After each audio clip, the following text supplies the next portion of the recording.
What's up? What's up? What's up? It's your girl.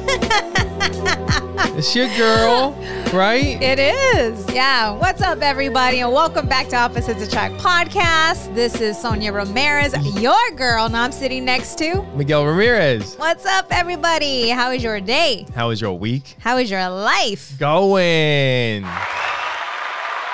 And we're back. I bet you I woke them up with that.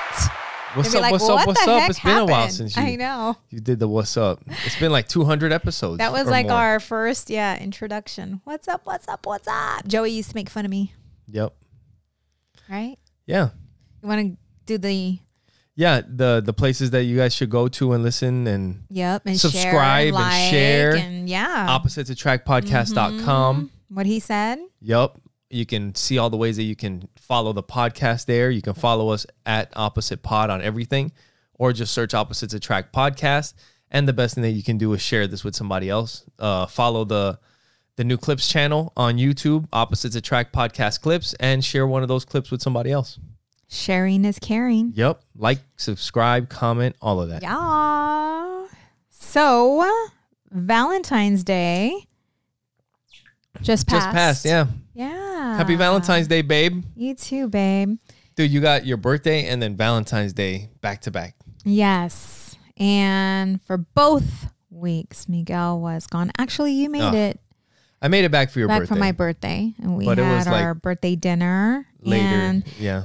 I had, like some of my friends like, oh, I'm so sorry. And I'm like, I'm not. Yeah. Like where we're at in our relationship, Valentine's Day is every day. Yeah. We're always just doing stuff. Express our love. Yeah, every day. Yeah. And if we feel like going out somewhere and doing something, we'll do it. There's times that we just do stuff. Right. Not because it's a special day. Well, it is a special day. It is. It's a special day whenever we just get to hang out. Yeah. Yeah. So we just do something. Right. So my post on Valentine's Day is, today is a day to celebrate love. I should put my glasses on. I feel every second, minute, and hour should be that. Not only those you love, but everyone you pass. And then I put a part of my document, my soul agreement, which is, I embody the essence of boundless love, embracing both myself and all of humanity. Love in its purest form manifests as kindness, forgiveness, and an unwavering commitment to acceptance. I am the embodiment of this pristine love, unconditional, transcendent, and all-encompassing. I am love. Nice. You are love, babe. Thank you, babe. And that is how I would describe you. Yeah. That's how I describe myself, too. Like, that's how I feel who I am, is love. Yeah. With everything and everyone. And when I'm not being that,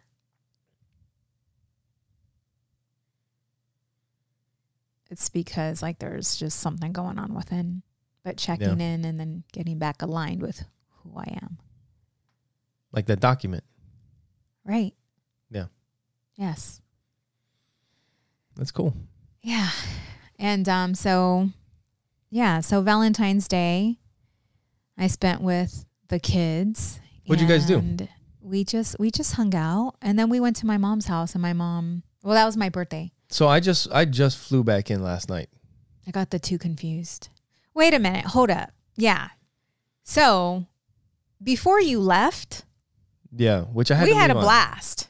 Which I had to leave on Sunday. Yeah, so you left on Sunday, but didn't you take Friday off or something? I took Thursday and Friday off. Yes. So you and I were just having a good time. Like we went out and watched a movie. We watched a movie. Yeah, we were just spending, like we had so much fun. We watched Freud's Last Session. Mm-hmm. That was a really cool movie. Yeah, I loved it. Sonja really enjoyed it. What was your favorite part? Shut up.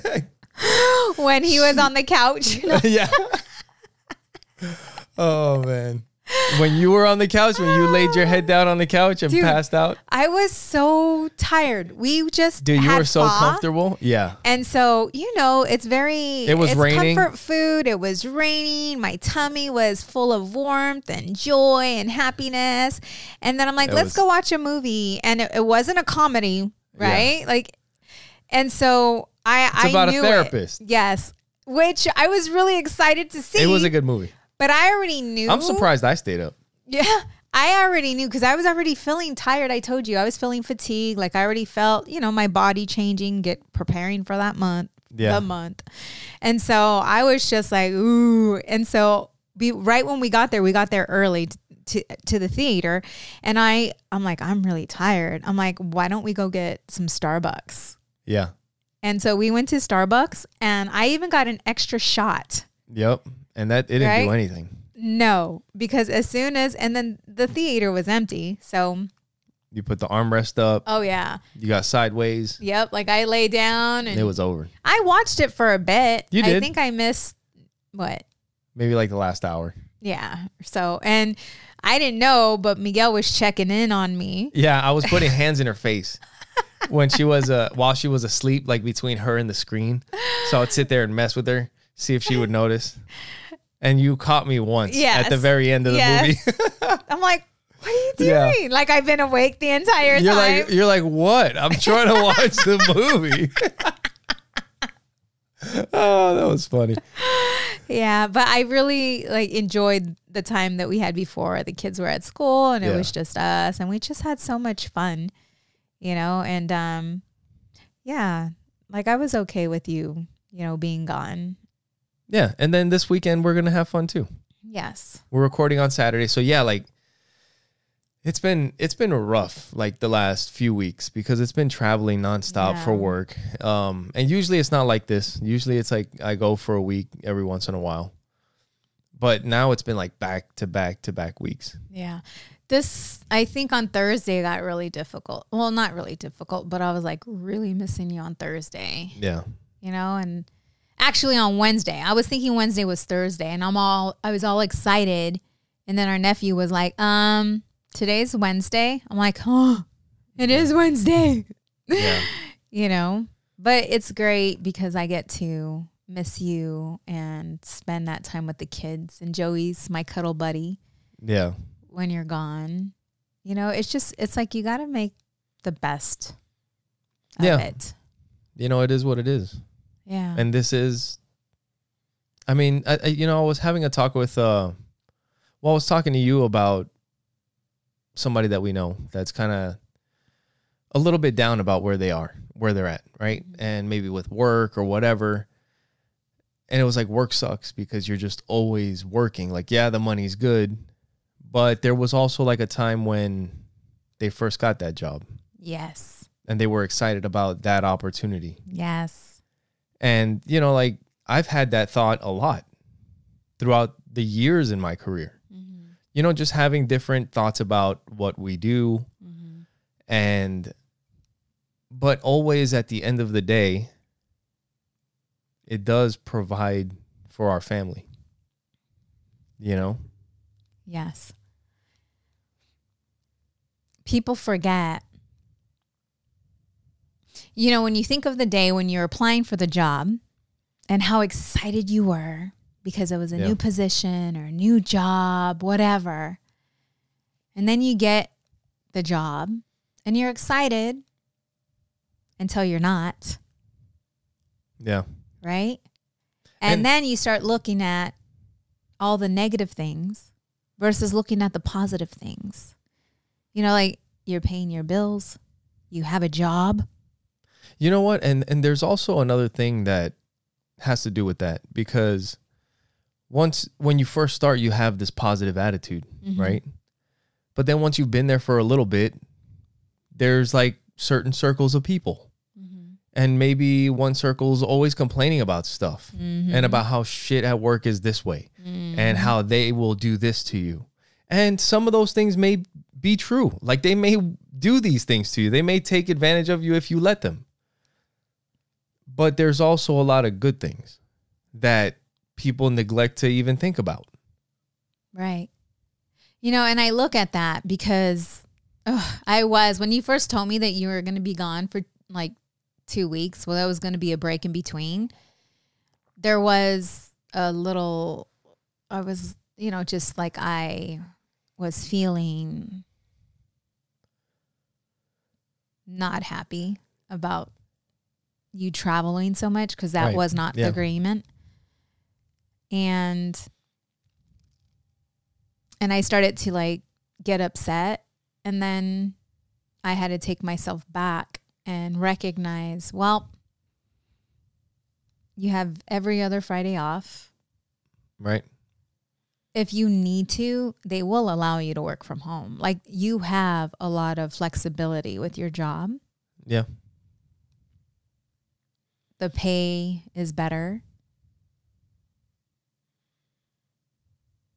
Yeah. And just knowing like you are now happy like where you're at. Before, like, you like your manager, there's things that I hear and that I see, and you're happy.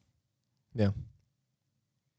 And so I had to refocus and look at the good and know that this wasn't planned. Yeah. And it's out of your control. Right. It is what it is. Make the best of it. Yeah. And once I changed the thought, the emotion changed. Yeah. And it's kind of like we were talking about in The Power of Now a couple of weeks ago. Like, you could choose to invest in the negative thoughts about how I have to be gone. I could do the same thing. That was one of the thoughts before I left, is like, shit, I got to leave again. Mm-hmm.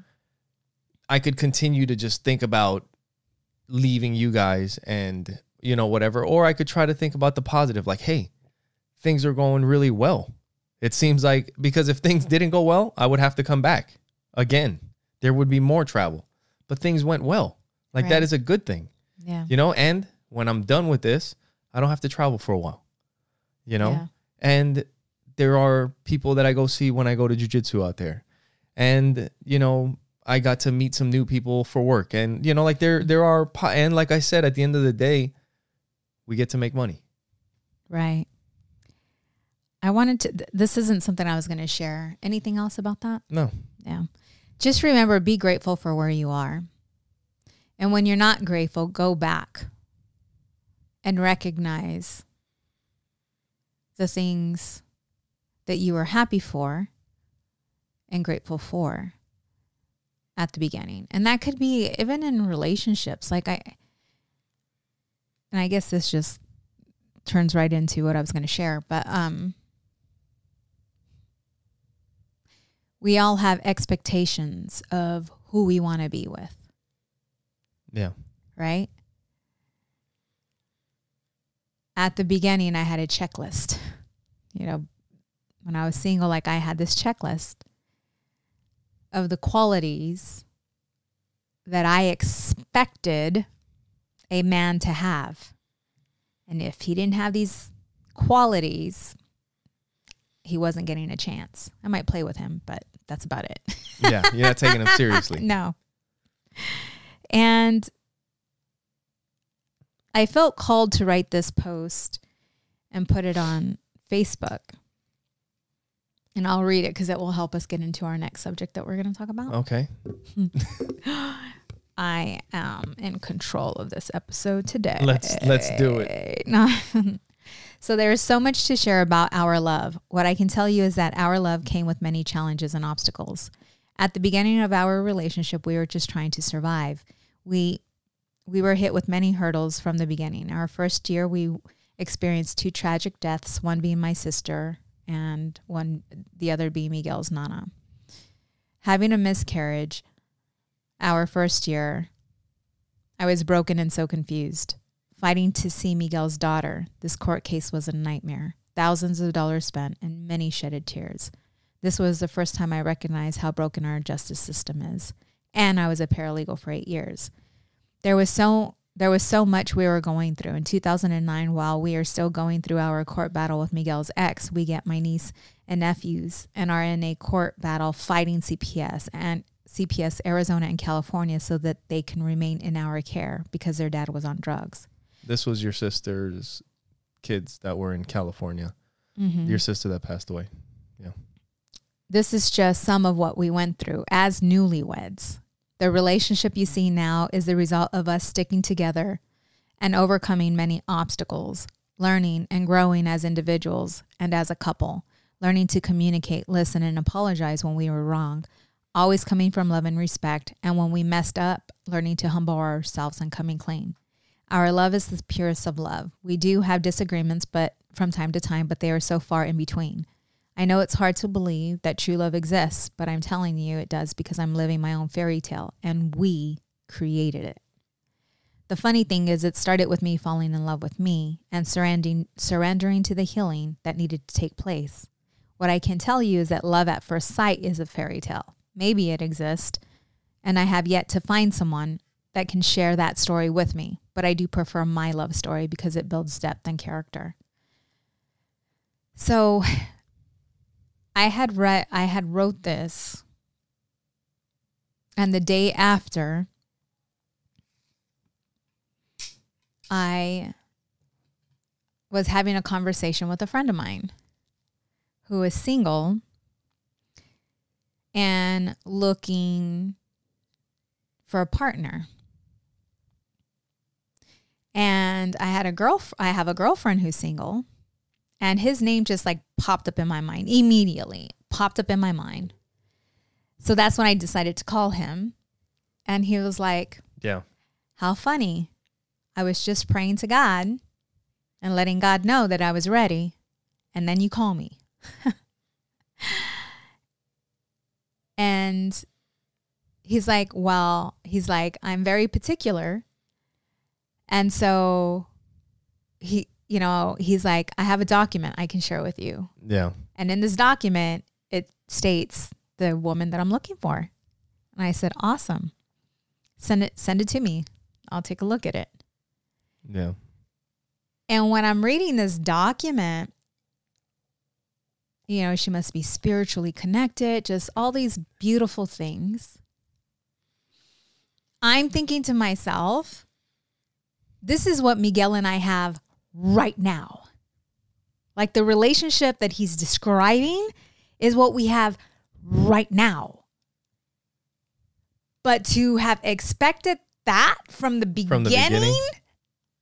No, that is created. That was created.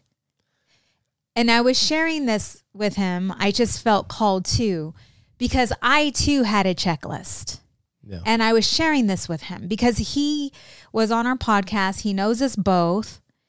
And I told him, I said, listen, I am so grateful that I was open to Miguel. I said, because Miguel didn't check one box that I had. Thanks a lot, babe. Except that he was I had a smile. Yes, it was. I had a smile. Dude, that smile. And he just started laughing.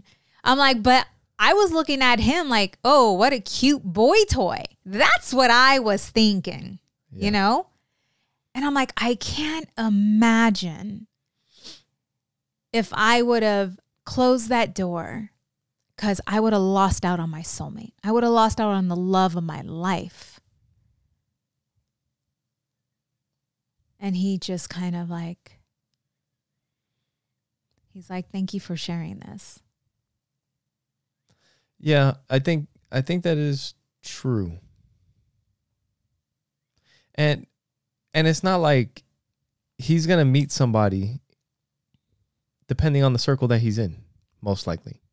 So it's not going to be somebody that's like, they're going to meet some of his, right. Because even though maybe I wasn't where I wanted to be, we did meet in a certain circle. Right. Yes. Right? Right. So the same will go for him. Like, it's not going to be that they're going to hit every box that you expect. But if what you're into and, you know, like you're in the coach circle and the spiritual circle and all these, and those are the people that you're around, and you end up meeting somebody, chances are they're going to meet some of those boxes. And if they don't, they're probably working on the other ones. Right. Yeah. Or they will eventually, or whatever, you know? Yeah. See, relationships, I haven't met one person that said it was love at first sight. Mm-hmm. And are living their best life ever with their partner. Like it was immediately from the beginning. Yeah. Seems like there's always a story. The story is what creates the joy, is what creates the love. Yeah. The fight, the challenges, the obstacles, everything that we went through created the love that we're living today. Yeah. Because we appreciate each other for being there. And all the teachings, everything that I've learned from you about me. Yeah. And about what we can do. What we can do together. And that's another important part of being in a relationship, is that to not just focus on your partner, to make sure that you continue to grow as an individual and not lose yourself. Yeah. Because it seems like a lot of women do that. Because you get married, you have a family, and you're caring for everyone around you but you. And you forget who you actually are. You forget that you used to love to dance, or that you used to love to skate, or whatever it may be. Like you forget the things that you love to do. Yeah. Because you're living for everyone else but you. Yeah, and you're just staying busy doing stuff. And not having any goals as a couple. Like doing things together, growing together, having these conversations together. Yeah. I don't remember who I was talking to.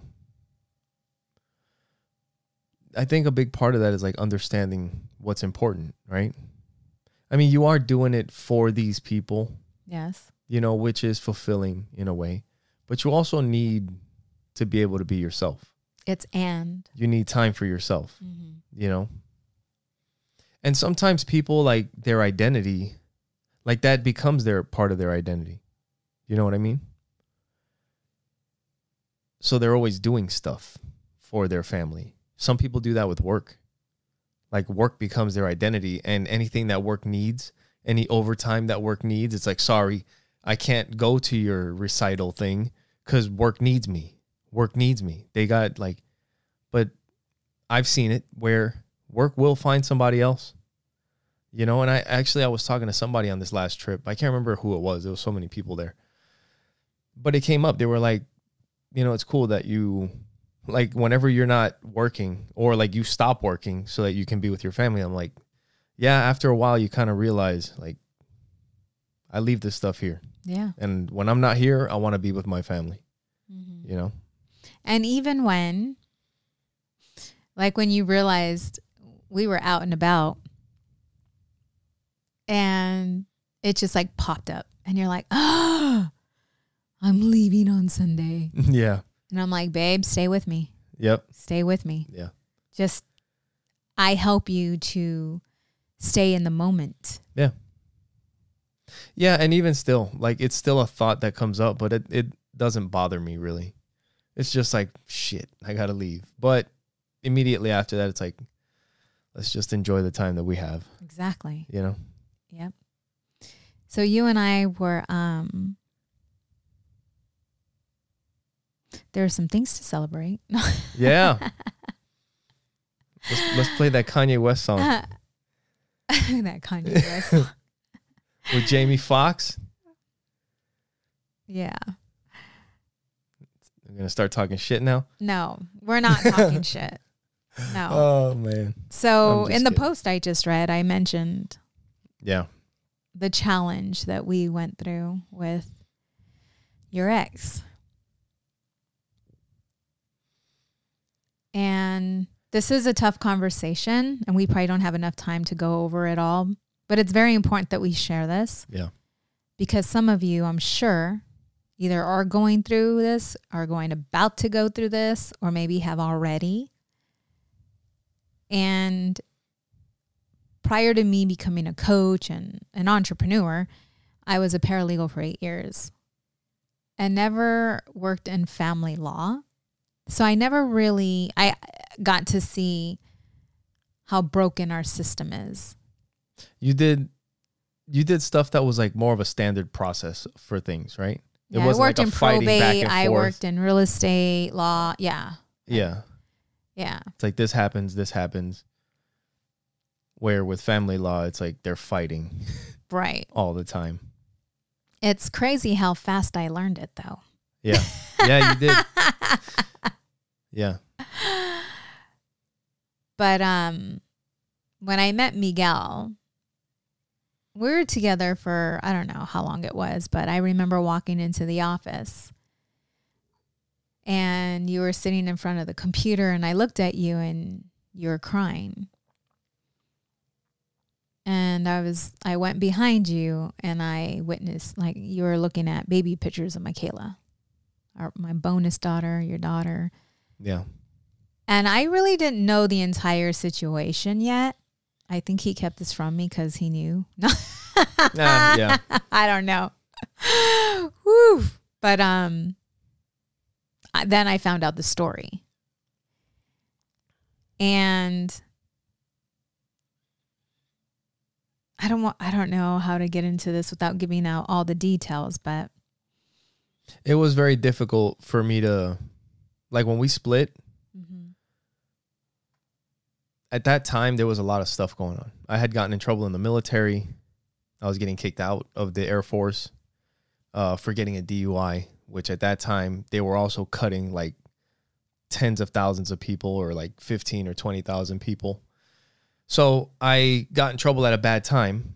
I mean, I did get in trouble, but that ended up forcing me to get kicked out. And then at that time, I knew like the relationship with my ex was not going to happen because of the way we were, the way she was, the way I was. Like, it just wasn't going to work. So we had my daughter, and when we split, I was just like, because of everything that was going on, I was just like, I don't want to deal, like, it's just too much right now to have to hire an attorney. Like, I'm losing everything all at once in my life, you know? Like, I have nowhere to go to live. I'm losing all my money, all the people that I know, and I just had a kid. You know, like, all this shit is going on. So when it came to the court stuff, I was just like, I can't even fucking think about this right now, you know? So I just let it, whatever happened, happen. So my child support was insane. Yeah, it was like $900. Because Zero time. It's not talking shit. It is what it is. This was my experience, you know? True. I was getting kicked out, and they got me for what I could be making as a jet mechanic or as a aircraft mechanic, but I didn't have a job. And I didn't have any experience in the civilian world. Yeah. So they just calculated it as that. They also gave a credit for daycare that back then was like, if I remember it correctly, it was like almost $1,000 a month. Mm-hmm. Back in 2006. That was never verified. They just accepted whatever pamphlet that said this much money a month. This is what we're paying. Mm-hmm. So that was part of my, included in my child support. So I went from not having a job to now having like almost $900 a month in child support. So that started racking up, And then we meet. But I didn't move. Yeah, she ended up moving. She was here in Arizona, and then she moved out of state. Yeah, we had met before all of this had gone on because we had met in the business in Legal Shield. And when we first met, I was with my ex. So all of this stuff happened, but obviously I wasn't talking to you about any of this. No. And that's really what got me to trust you from the beginning, because when all this nightmare was happening, that's when you and I met in the business. Yeah. And you told me you had a daughter and that you were with someone, but you never spoke ill about her. Yeah. You never, and you didn't even have to tell me about her. You probably could have, because you guys were already separating, I think, at that point. So you didn't really have to, you could have played her if you were that type of man. Yeah. But instead you told the truth, and then you ended up moving to Yuma, and then we didn't see each other or talk to each other for a year. For about a year. Yeah. And we just so happened to run into each other. Was it in Vegas or Oklahoma? I think it was in Oklahoma. Yeah. And then that's when I found out you were no longer with her. And and then we started dating. And then that's when, like you were sharing earlier, all this stuff starts happening. So then once we started dating a little bit, like you told me that, or I already knew, from in the business talking and everything, that you were a paralegal before. Mm-hmm. And then now we're dating, and I tell you about my daughter and the things that are going on, and you decide to, get involved and help me out. I mean, I think we were together. We were already married. I don't know if we were married, but you probably found out before. We were together. Everything was happening all at the same time. Yeah. Yeah. We were hit with a lot. Because we also got your sister's kids at that time. Yeah. But anyway, to kind of stay on the court stuff, so like that started racking up just crazy child support. And because in the court system, or the way things are, you can just accuse of whatever. Like, it's crazy that it's innocent until proven guilty. Right. But you can accuse somebody of anything, and then people will just take it as that. Mm-hmm. So my ex, because of how she is, was accusing me of, I don't know, if I can't even really remember, like doing stuff to my daughter or whatever, which in the beginning made it so that I had to have supervised visitations. And at that point, you didn't want to deal. You were going through so much that you just pretty much let her be. You didn't want. That is a separate thing, because of the way she is, that there are certain personalities, certain types of people that you have to cut them out like a cancer. And I believe that she's one of them. Like, I don't wish ill on anybody, but there are I will disassociate, like, that's it. I just feel that it's just like a dark cloud wherever they go. Unfortunately, And when you go through these tough situations,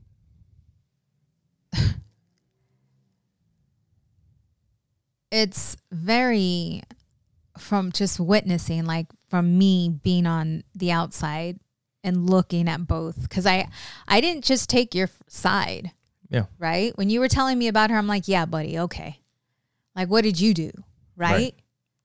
Like, I gave her the benefit of the doubt. And I was actually the one communicating with her. Yeah. And I was the one working with her. Yeah, because we would get into arguments all the time. And it was never the child. Like, the child was not the center.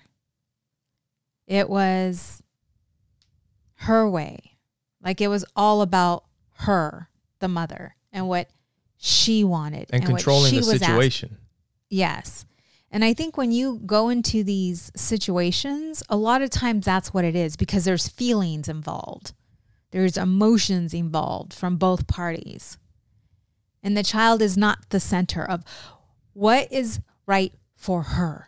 What is good for her. Not what can I get out of this. Yeah. Right. And the child being used as a trophy. Or as a tool. Yeah. So we had to fight just to go through the supervised visitations, Because I think, if I remember right, like eventually we were able to make it so that you were technically the supervised visitation. Yep. Right. And then we had to go back to the court and just be like, it actually turned out like the judge, I remember in court, told her like, you have issues. Yeah. Trust issues. You know, because there's no history of anything. And we've been through all these things and I've done nothing but cooperate and do the right thing. And still you have a problem. Yeah. You know, and eventually but we never like got what is it that you deserve? Like, who the hell determines that? A fucking court? Like, who are they? I mean, just really, we're fucking people that were born. And there's a child, like. And who are they to determine this is how much you pay, and because you pay this much, like, I don't know. Like, I have issues with the whole thing all the way around. Or how much time you get to spend with your daughter. And because of the way things are and the way the system is set up in the beginning, because we were talking about like how for some people it's about control. And if something, even if it's a good idea that comes up, if it's not your idea, then it's not going to happen. I think we've all kind of dealt with people that are like that. Like, you have to try and make it so that whatever you're thinking of has to come out as their idea. Or yeah, pretty much. Like, it's so it was just nonstop. Like, if we would have to go pick up my daughter to bring her here to visit because she couldn't fly by herself, even on a one-way flight where you put her on the plane over there and I pick her up at the gate over here. So there's no way she's going to get lost. Like, kids have done it. We've flown our kids. Like, that was just another hurdle. Like, no, that's too dangerous. Yeah. She can get abducted. So up until 13, I had to go fly back and forth to go pick her up and drop her off. I mean, it was just a nightmare. I mean, every time it was time for us to get her, we couldn't find her. Oh, yeah. Your ex was here, there, everywhere. There was no communication. It was always a fucking headache every time. And here's another example. Just because of the way courts work, like, you have an order that is written in English, and because one word will say something, it'll say that when it's time to pick her up, that we will share the costs. What does that mean? So because she has my daughter and I'm going to go pick her up, she says to me, well, I know in the past you bought your tickets and I bought my tickets, but the order actually says share the costs. So you go ahead and buy the tickets and I'll reimburse you for that. I'm like, I don't ever believe that you're going to reimburse me for anything. Why don't we just keep doing it the way we've been doing it? Well, if you don't like it, you can take her to court because I'm not going to tell you where she's at, or you're not going to be able to pick her up, or she's not going to be there when you show up. And now this is at the very last minute. Yeah. Before we have to go pick her up. We already bought tickets. Yep. So we're filing an emergency motion. Yeah. To get our attorney, to talk to the judge, to figure out something because we have to go pick her up in the next day or two. Yeah. And then eventually for it to get thrown out. Yeah. It was constant. Thousands of dollars fighting and fighting and fighting. And you guys have to see that while this is happening, you know, the child is being put in the middle of all of it and being fed lies after lies after lies. And oh my gosh, it's just, I'm being triggered right now. Sorry, baby. I mean, it was me becoming an FBI detective because she would hide her income, and me going in there. That's another thing that when it comes to modifying child support, you know, if you guys don't know about how broken this whole fucking thing is. I mean, so that what I was explaining before would happen every single time when it would come time to pick her up. It was just another issue. When it come time to file taxes, the order says for the tax year of, is that the year that we're in or is that the year before? And then we're fucking fighting back and forth. Well, no, this is my year to claim the taxes. No, it's your. And then at a certain point, it's like, I don't even want to fight anymore because I spend more money on attorneys than what we're going to freaking get in taxes. Go ahead and just fucking keep the taxes. And you just get screwed, you know? But that would empower her more. And that's what I noticed. When you do that, she knows what to do to get her way. Yeah. So, of course, here I am. I have already gained all this experience. We also have an attorney that helps us. We're working together. Well, and there's also certain things that we also know. Like I'm not going to give out information, but there's ways that we can affect things that are very effective. So to be left alone or to, be able to put her in her place when we need to. And it's just constantly fighting. That's what it was. Like when she realized that we're just going to continue to file motions, continue to take her to court. And then the judge starts to look and see the patterns. Yeah. And then she's having to pay our attorney's fees, which she's never paid. Well, she paid a portion, but this goes back to the same thing. Whoever has the kid has the power. Right.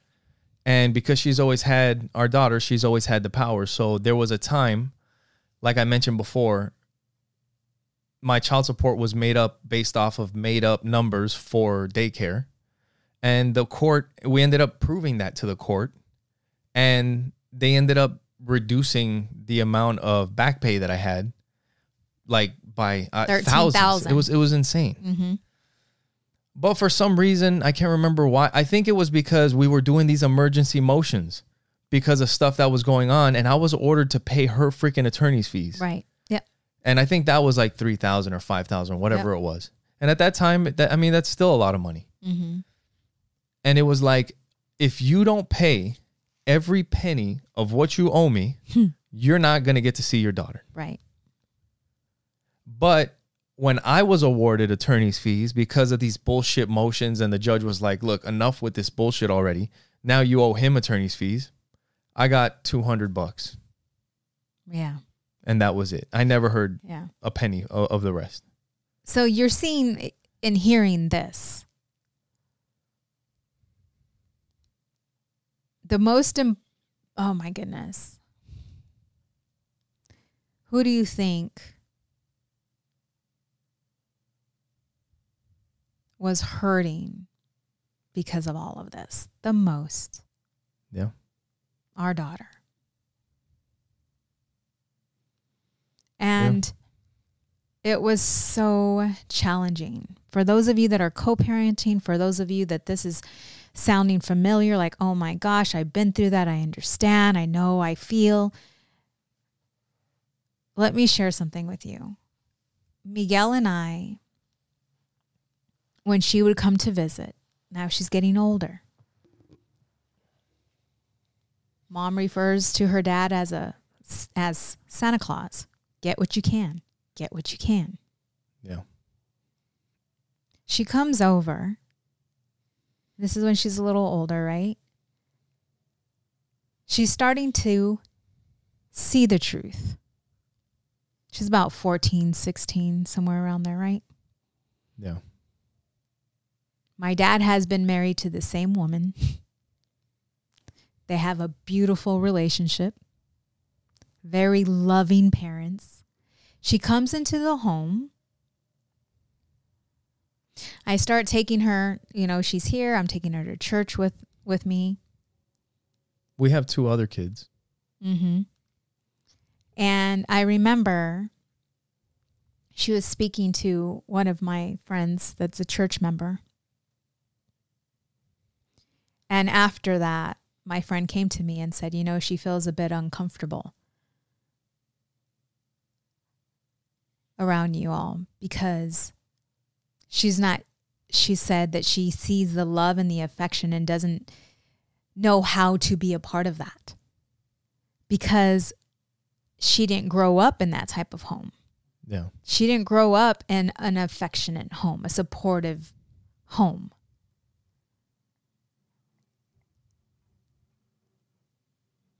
And I never really took that into consideration. That when a child is not raised in that type of environment, how it would make them feel being around that type of environment, and slowly introducing them to that environment. Because there's times where, you know, we were all together and then we're like, Kayla, like we would call her, you know, to come over, yeah. And she would, you could feel like the energy was just unsure. Yeah. But it was because of everything that she was fed. Yeah. The hardest thing was not giving into the drama. No matter what. No matter what. No Not matter what was speaking said. ill about her mom. I mean, just all of it. And the most important thing that Miguel and I did was lead. We just did what we did, right? Like we didn't change who we are because she was around. Yeah. Yeah. And in time, they will see the truth. It's so hard because you miss out on so many years. You know, and the craziest thing is it's just in that movie that we went to go see, Sigmund Freud is what the movie's about, Freud's last session. And he said something that I always say. He said, "This is life." And for me, like, I don't remember when that saying kind of came into my head. Mm-hmm. But this is life it could be anything. Mm-hmm. I guess it's kind of like, amen, like, so be it. Mm-hmm. This is life. I think we've talked about it before in that way. It could be a good thing. Mm-hmm. It could just be some shit that happens to you. It's like, this is life, you know? And I had that feeling with this whole thing and the reason that we're bringing this up is that our oldest daughter just recently turned 18. Yeah. And let me tell you, the relationship now, she sees everything for what it is, right? Because the truth will always set you free. Like you can tell an orange, how do they say that? Like, the truth is the truth. Right. Yeah. Yep. Who we are, she sees who we are.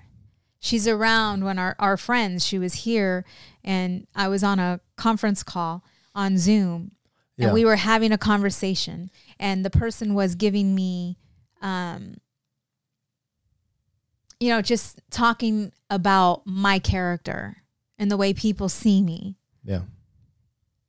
Because at times you can see, when you see Facebook or whatever, you're like, oh yeah, I'm sure that their life isn't that beautiful or their relationship isn't that beautiful. Like, yeah, I'm sure kind of deal, right? Because it seems too good.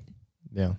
But when you're around us long enough, you'll see that it is what it is. Yeah. And it can be that way. And now, like, she calls me mom. But it wasn't always that way. No. You know what I mean? Oh my gosh. No, but that's what I'm saying. It took 17 years. Yeah. It took 17 years for her to truly see the truth because of the time, the limited time that we had with her. It started at 16.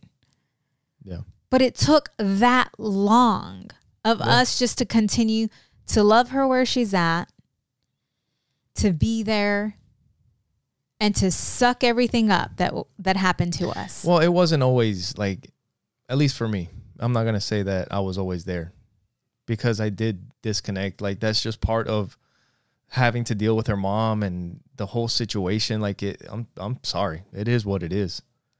And, I've tried to talk to other people, and people couldn't understand.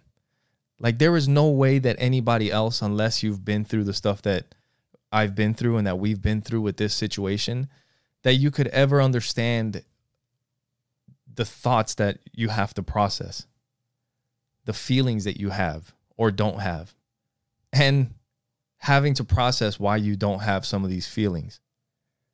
Like, but I don't feel bad for anything, but it wasn't normal, Yeah. Well, I have nothing else to compare it to, but I can tell you this is exactly what I did not want. Right. I'm saying like from the beginning, like baby's mama drama. Woo, you didn't want that? Here you go. Yes, here's a different level baby's mama drama. Yeah. And this is the thing is that you all know I am love. Like I am love. We were just talking about that. Dude, I gave this woman the benefit of the doubt. Like did. I gave her the benefit of the doubt. We both did. We tried. Yes. But when you stopped trying, I kept trying. You tried one more time, I think. You know, and it was like got backstabbed. Like just, and then I got to see, okay, I see you now. Well, and then we also discovered a pattern of it continuing. Yeah. Of the same exact thing. And then when you realize that it's unfair and it's unfair to your kid, and now that it's happening to somebody else, then it's a different level thing. It's a different type of situation that you have going on. And then at that point, that is what made me start like, you know what? I don't put anything past a person like this. So at this point, I don't want anything to do with them. And unfortunately, we have a daughter together, and I'm going to do the best I can with that at that point.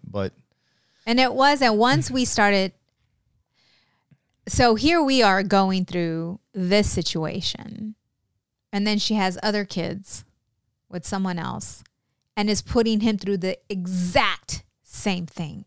Yep. And we know this because I would talk to him. Yeah. And it was the exact same thing. Yeah. So there was a pattern.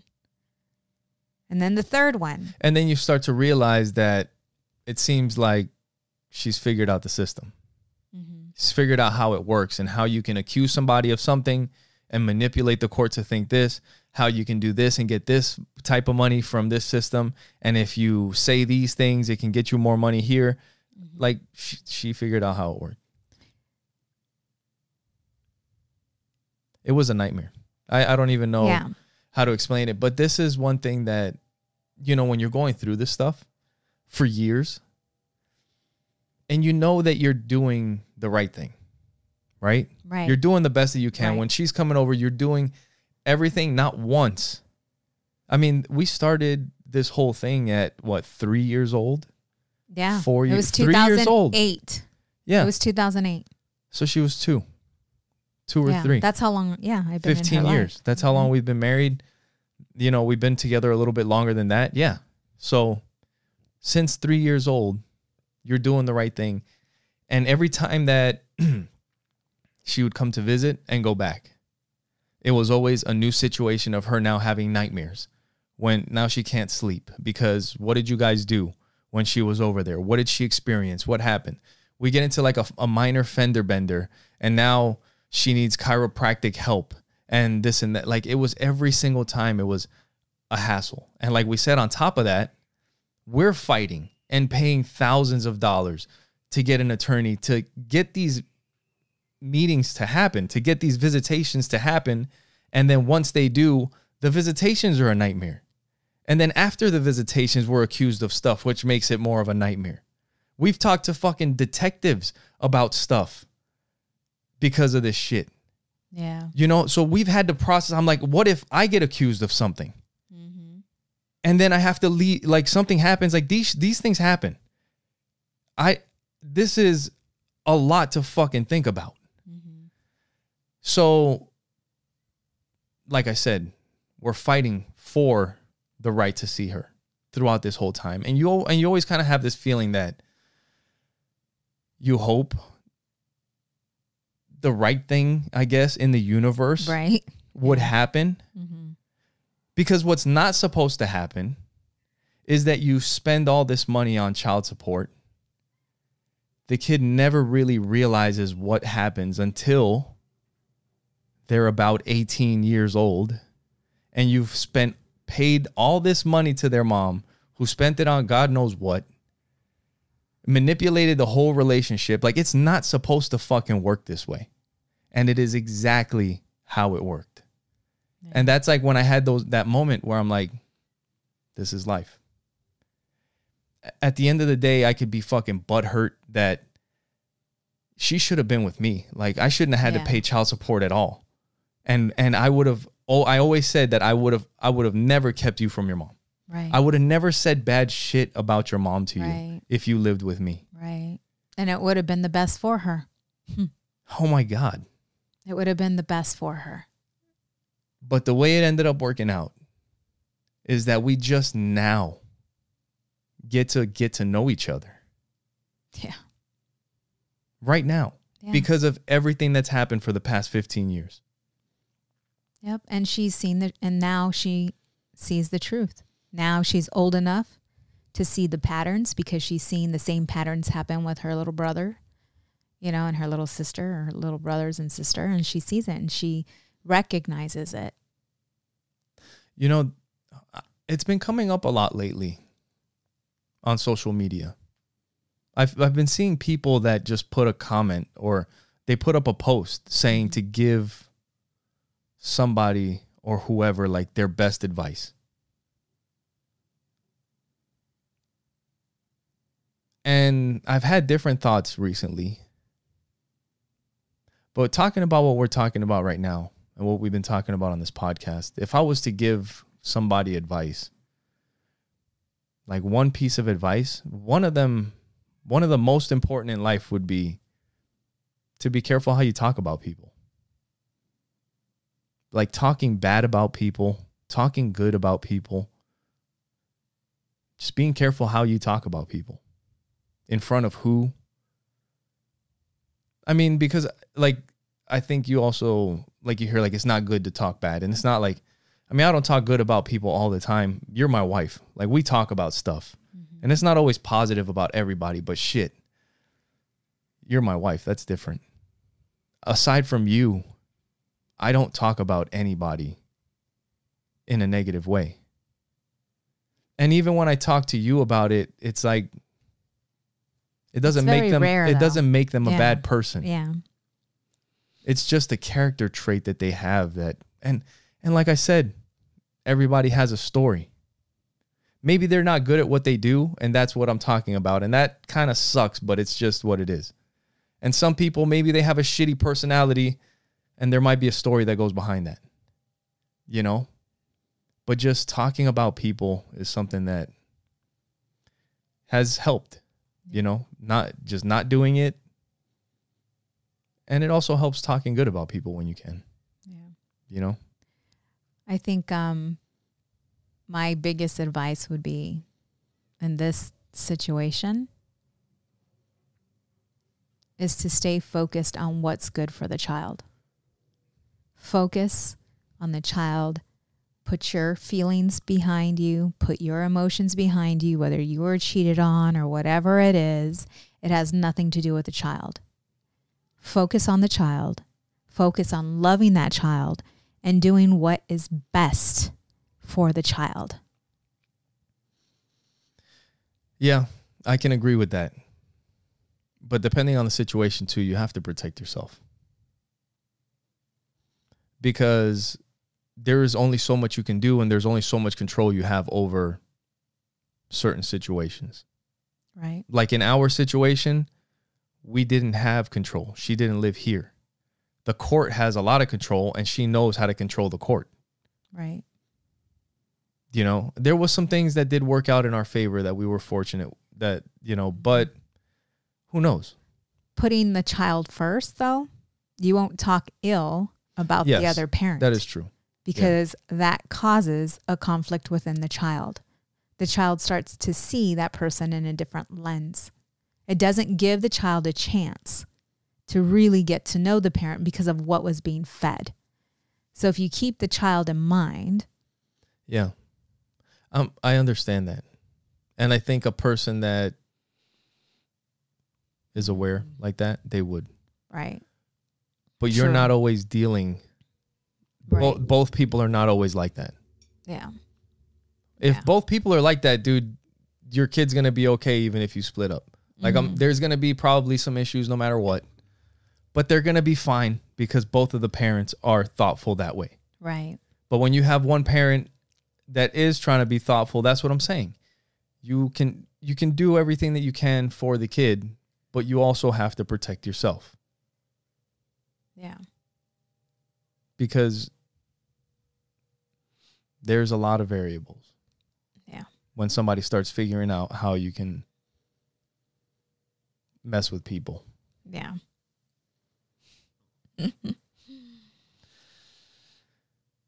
But yeah, you know what? Now that all that's over, I played the Kanye West song the other day. I was thinking about sending it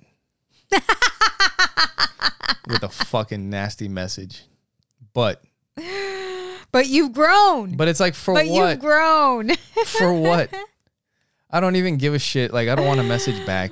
It's like, it is what it is. Yeah. This is life. Yeah, you have. You know what? And the truth is, celebrating the truth no is, connection exactly, whatsoever. Exactly. I'd rather have that. Because the truth is, it is kind of sad. They got to live with being that way. Yeah. There is no way that you have peace that way. And it is what it is. You know, we'll just keep doing our best. That's it. That's all we can do. Yep. Be 1% better than yesterday. And that doesn't guarantee that you won't make mistakes or anything, but you keep moving, keep growing. Yeah. You know, and then we get to fix, kind of like with our daughter. Yeah. Like right now, it is exciting because she's on her own now. She has came to all these realizations, and Yes. through not talking bad about her mom. And over the year, like, you can't come here for 15 years and not see, like you said, the love. It might feel awkward, but you can't fucking put on this front every single time for 15 years. And that's what she recognized. You know, so eventually we do have a talk, kind of like this, not so much like talking shit, but just like, these are some of the things that happen. Yeah. It's not that I didn't try. It's not that we didn't try. Yeah. And I kept the file. And jeez, yeah. The file is about a foot long. Hey, we get to burn that thing. Ooh, that's going to be fun. Let's do it. Oh my in the God, fire that's pit. going to be so fun. Let's go. That'll be fun. That's going to be a ceremony. That's going to be we're going to make that into what do you call it? Because that file's taking a lot of room up in my cabinet. Yeah, we get to burn it. Let's do it. But I kept that because I wanted her to see, like, if there were any questions or any doubts within her. We got everything documented. I have everything documented to show her. Yeah. Everything. Yep. So, be love, my friends. Yep. That's awesome. And with that, make sure you guys go to our website, oppositeattractpodcast.com.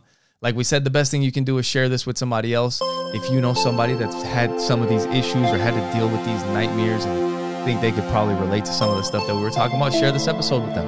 Yes. Or find one of our older clips and share that with them and let them know to comment, subscribe, like, and all that. Because it helps us out. Yes, it does. Thank you all for your love. Thank you for your support. And thank you for watching Opposites Attract Podcast. Where we get better together. Bye.